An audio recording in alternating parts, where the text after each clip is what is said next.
आपके सामने पेश खिदमत है जासूसी की एक अहम दास्तान, जिसको एक पाकिस्तानी जासूस जिसका खुफिया नाम सफ़ेद फूल था, भारत के अंदर कैसे सर अंजाम दिया। आप जान सकेंगे हमारी आज की इस पहली एपिसोड में। मज़ीद एपिसोड देखने के लिए हमारे चैनल को सब्सक्राइब करके साथ घंटी के निशान को दबा दें। कैप्टन अश्विनी कुमार ने सरहदी पोस्ट से अपनी जीप इतनी बर्क रफ्तारी से यहाँ तक भगाई थी कि उसे खुद पर यकीन नहीं आ रहा था। वाकई वो पौन घंटे में कंपनी हेडक्वार्टर तक पहुँच गया था। खबरें इतनी अहम थीं कि वो बनफ़्स नफीस अपने अफसर आला के गोश गुजार करने के लिए बोला हुआ जाता था। उसने 15-20 रोज़ पहले इंटेलिजेंस ड्यूटी ज्वाइन की थी।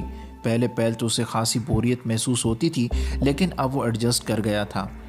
अपनी तबाह के हाथों से अक्सर रुसवाई उठाना पड़ती थी। फौजी अफसर होने के बावजूद वो जानता था कि इसका मिजाज कुदरती तौर पर बड़ा मतलून है और वो किसी एक जगह टिक कर नहीं बैठ सकता।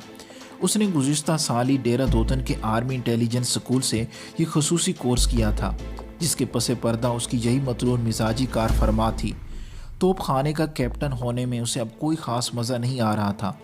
वो तो शायद फ़ौज में भी ना आता, लेकिन ये उसकी बदकिस्मती थी कि उसका जन्म एक फ़ौजी अफीसर के घर हुआ, जिसने बचपन ही से उसको बावर करवा दिया था कि उसे सोल्जर बनना है, खा उसकी कुछ ही कीमत अदा करना पड़े।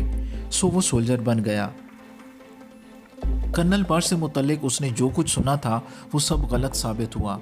उसे बताया गया था कि कर्नल एक कुरख्त और खालिस फ़ौजी किस्म का बंदा है, लेकिन इस जैसा रंगीन मिजाज और खुशकुलक अफीसर उसने आज तक नहीं देखा था।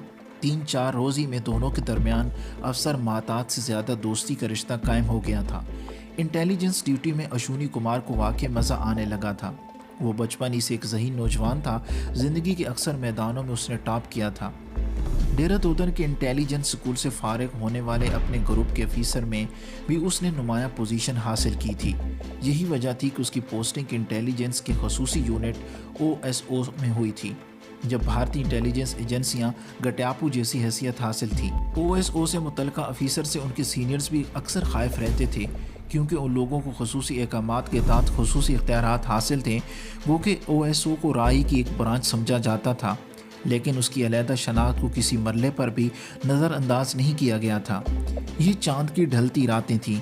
इन रातों में इंटेलिजेंस का बिजनेस अपने नुक्ता अरूज को छूने लगता था और दोनों तरफ से एजेंटों की आमदोरफ्त शुरू हो जाती थी और दोनों तरफ की सिक्योरिटी फोर्सेस बतौर ख़ास चौकस होती थी।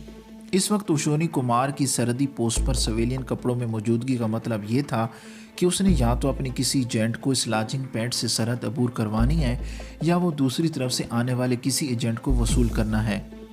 ये काम वो अकेला अपने एक हवालदार और 3 जवानों की मदद से संभाले हुए थे। उन लोगों की जीप जिस पोस्ट पर भी जाती, वहाँ पर BSF बॉर्डर सिक्योरिटी फोर्सेस के जवान खामखा चौकस हो जाते। उस वक्त भी वो रात के दूसरे पैर सरहदी पोस्ट के कमरे में चारपाई पर सर झुकाए अपने हाथ से बंदी घड़ियों की सुइयों को घू रहा था, जब अचानक उसके सिराने रखे मोबाइल फ़ोन की घंटी बजने लगी।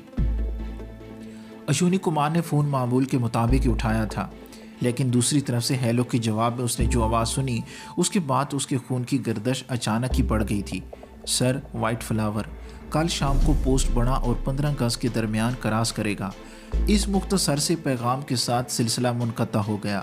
कैप्टन अश्विनी कुमार का दिल एक मरतबा तो धक से रह गया। ये पैगाम उनके सरहदी पार मौजूद एक इंतहाई ख़ास ज़रिया ने दिया था, जिसकी सदाकत को चैलेंज नहीं किया जा सकता था।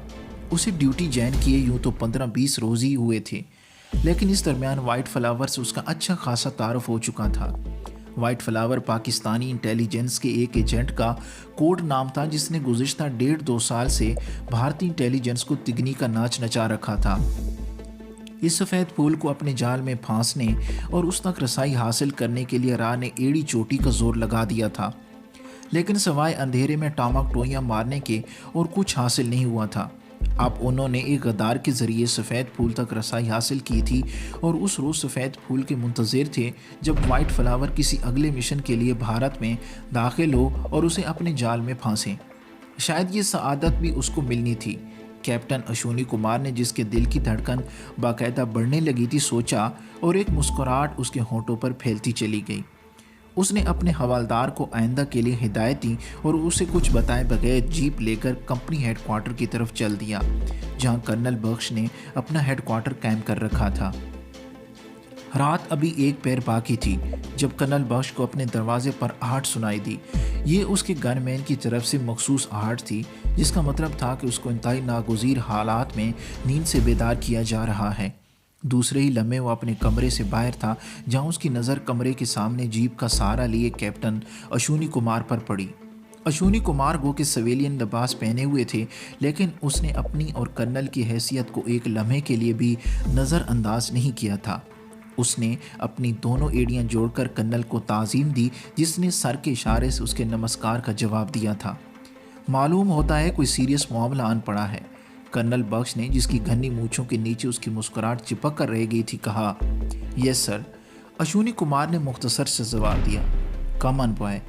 उसे अपने पीछे आने का इशारा करते हुए कर्नल बख्श अपने कमरे में दाखिल हो गया। उसने अपने ताक़ों में अंदर दाखिल होते कैप्टन अश्विनी कुमार पर एक भरपूर नज़र डाली और उसके चेहरे की बदलती कैफियत से चंद लम्हों के लिए लुत्फ़अंदोज़ होने के बाद एक कोने में किसी बरकी घंटी का बटन दबा दिया। एक मोहतब उर्दली दूसरे ही लम्हे कमरे के अंदर मौजूद था। काफ़ी ले आओ, उसने उर्दली को हिदायत दी। कर्नल बख्श का चेहरा कैप्टन अश्विनी कुमार के बरक्स बिल्कुल पुरसकून दिखाई दे रहा था। उसे कर्नल की ये आदत बहुत पसंद थी, वो कभी एक लम्हे के लिए भी जज्बाती नहीं होता था। इतना ठंडा और ज़हीन आदमी उसने अपनी ज़िंदगी में इससे पहले नहीं देखा था, जिसकी हमेशा ये ख्वाहिश रहती थी कि उसके मातात भी उसकी तरह पुरसकून रहकर हालात से निमटा करें। कैप्टन अशूर कोमानी उसका मातात फ़ौरन समझ गया था। दूसरे ही लम्हे उसने खुद को नॉर्मल कर लिया। क्या हाल है, क्या खबरें हैं? कर्नल बख्श ने हस्ब आदत कदर लापरवाही से दरियाफ्त किया। सर, बड़ी अहम खबर, बल्कि खुशखबरी है। मैंने यही मुनासिब समझा कि खुद आपको सुनाऊं, इसलिए भागा चला आया हूं। ये कहकर उसने वाइट फ्लावर की आमद का मुजदा सुना दिया। कर्नल बख्श की हों लंबी होती जा रही थी। उसने अपने सिरहाने धरी छोटी मेज से सिगरेट उठाकर सुलगाना शुरू कर दिया था। वेल डन, गोया ये ज़ात शरीफ बिलाखिर हमारी तरफ आ ही गई। बहुत अच्छा हुआ तुम खुद ही चले आए। मैं तो आज सुबह बटालियन हेडक्वार्टर जा रहा था। एक अहम मीटिंग थी, लेकिन अब तो सब कुछ मुलतवी करना पड़ेगा और अब तो हमें सफ़ेद फूल को काबू करना है। कैप्टन, कोई कसर बाकी नहीं रहनी चाहिए, कर्नल बख्श ने कहा। बहरा काफ़ी ले आया था। दोनों ने काफ़ी के बड़े मग थाम रखे थे। कर्नल उसे अपने बेडरूम से मुल्लिका कमरे में ले आया था, जहाँ एक बड़े सरहदी इलाके के नक्शे पर वो अपनी छड़ी से मुख्तलिफ निशानात लगा रहा था। कैप्टन अश्विनी कुमार अपनी छोटी सी नोटबुक में अहम पॉइंट्स नोट कर रहा था। करीबन 1 घंटा तक वो कर्नल से हिदायत लेता रहा। दोनों ने सरहद पर दूर दूर तक बड़ा मजबूत जाल फैला दिया था। इस ऑपरेशन की निगरानी कर्नल बख्श ने कंपनी हेडक्वार्टर में बैठकर खुद करनी थी। इस मामले को इंतहाई अहम और खुफिया रखा जा रहा था।